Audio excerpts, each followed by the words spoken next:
Mwanamke, nataka nikwambie hii siri. Kama kuna yule aliwahi katokea akakuchukulia poa, mwambie huu ni mwanzo, ipo siku atakupigia magoti.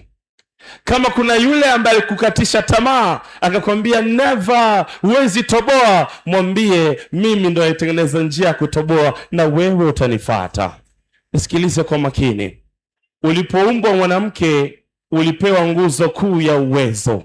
Mwanamama amepewa tofauti na mtu mwingine yote juu namna gani anaishi. Ukipewa nafasi ya uzuri ulionao, basi nje na ndani ndipo mwanzo wa hekima yako, ndipo mwanzo mbubujiko wa kukua katika uwekezaji wako. Unaweza usinielewe vizuri na maanisha nini, lakini nisikilize haya maneno machache ya mwisho. Tunapokuwa katika uwekezaji wetu, tumepewa sifa 3 za kipekee. Ninyi wakina mama, sifa namba 1, umepewa uwezo wa kufanya mambo mengi kwa wakati mmoja. Tumemwona CEO wa HSF mbali na shughuli zake, lakini kawaletea kitu hiki, manake that is ability ya kuweza kufanya vitu in versatile way.